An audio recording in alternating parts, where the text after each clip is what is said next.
سلامونه ملګرو د پی اس ال په پرونی میچ کې ملتان سلطان ته کوټه ګلیډیټر یو ډیر غټ شکست ورکړی دی. د کوټه ګلیډیټر د طرف حسن نواز یو ځل بیا بریلیانت اننګز کړی دی.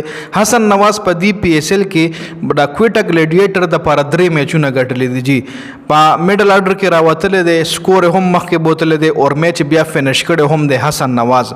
نو د حسن نواز د پاکستان ټي 20 ټیم کې زی پوخته در روان ټي 20 چې کوم بنگلاديش سره سیریز دی اکی بتا سو حسن نواز هم د پاکستان ټیم کې ملاویږي د پی اس ال په ښه پرفارمنس باندې، چونکه حسن نواز سره نیوزیلند خلاف هم موقع ملو شوی چې 15 میچونو کې هغه یو میچ کې سنچري وخلې و، 3 میچونو کې 0 کړو او یو میچ کې 2 رنزونه کړو، خو بیا هم په دې پی اس ال کې هغه ښه پرفارمنسز ورکړي دي.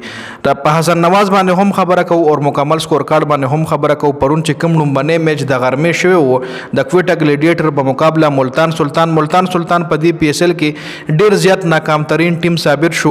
10 میچونو کې صرف یو میچ ملتان سلطان ګټلې ده په دې پی اس ال کې. جی را بشو پرون ملتان سلطان نو منه بیټینګ کړو چې 185 رنزونه کړو او کلاډیان اوټ شل ورونه مکمل وهلو. 185 سکور چې کله ملتان سلطانو کو نو لګیدا چې ملتان سلطان به را میچ په اسانه باندې وګټي، ځکه د کوټه ګلیډیټر نه هم وکټ سره راوچت کړو، خو بیا په اخر کې حسن نواز ښه بیټینګ کړی دی. یاسر خان 25 بال 45 ښه زبردست سٹارټ خپل ټیم له ورکړی، خو رضوان په 2 بال 4 باندې اوټ شو. جانزیب سلطان 21 بال 25 رنزونه، طیب طاهر 24 بال 36، همایون الطاف 13 بال 16، محمد عامر برکی 16 بال 21، پیٹر ہٹزگولو 4 بال 1 رنزونه، شاهد عزیز 14 بال 29 اور محمد حسنین 1 بال 4 رنزونه کړي دي.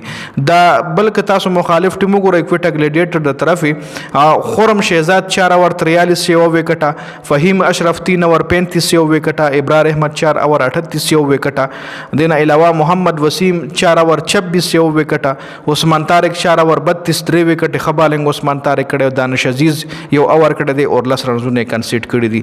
خو په جواب کې ورپسې د کوټه ګلیډیټر اوپننګ چې کم دی هغه سودوم رغټ پارټنرشپ نو کړي. سعود شکیل خدا سے بیټینګ کړي په 24 بال 18 رنزونه د ظالم زو جوړ کړي دي. خواجه نفع 26 بال 51، خواجه نفع لړې را مو د پس په اوپننګ کې چانس ملو شو او هغه ځان ثابت کو په اوپننګ کې. خواجه نفع یو اوپنر بیټسمن دی نه مخکې د چانس ورکړو، خو په نمبر 5 باندې بیټینګ تراویخ کېو چې کې هغه ناکام شو. دا ځل اوپنر راویخ کې دی او مکمل کامیاب شو. ګوره په سعود شکیل ما په دې پی اس ال کې تنقید ولې کولو چې دی ولې اوپنر روزي د سره د خواجه نفع یو بیسټ اوپنر دی، نوجوان کلاړي دی. الکه ته نوجوان کلاړي د مکور کې دی شي پاکستان ته بل خو اوپنر ملو شي د خواجه نفع په شکل کې خو نه. جی خا اویش کې فرناندو 5 بال 7 رنزونه، حسن نواز 38 بال 67 رنزونه کړي چې د نټ آوټ پاتې شوی دی او د میچ د کوټه ګلیډیټر د پاره غټلې دی. دنیش چندی مل 10 بال 17 رنزونه، دانش عزیز 5 بال 0، فهیم اشرف 9 بال 16، محمد وسیم 1 بال 1، ابرار احمد 2 بال 2، خرم شهزاد 0 بال 0. اخره پورې ولاړو. جی حسن نواز اخره پورې ولاړو، اخر اور حسنین کولو چای کې تقریبا 9 رنزونه پاتیو، 10 رنز پاتیو لاست اور کې چې هغه دا وګوره خرم شهزاد ور سره په کریس موجود خیر د بیټینګونو کو، خو په دغه لاست اور کې حسنین یو وکټه مشتلی و او د 15 رنزونه وشتل. جی 1 بال 1 رنز پاتیو چې حسن نواز چکو وخلا اور میچ کوټه ګلیډیټر د پاره وګټلو. دغه کچاري تاسو د ملتان سلطان بالنګ وګورئ نو دلشان مدوشنکا 4 اور 41 وکټ یومنا، محمد حسنین 4 اور 45 یو وکټه، عبیر شاه 4 اور 33 یو وکټه، پیټر هټزګولو 4 اور 34 یو وکټه اور شاهد عزیز 4 اور 29 3 وکټي.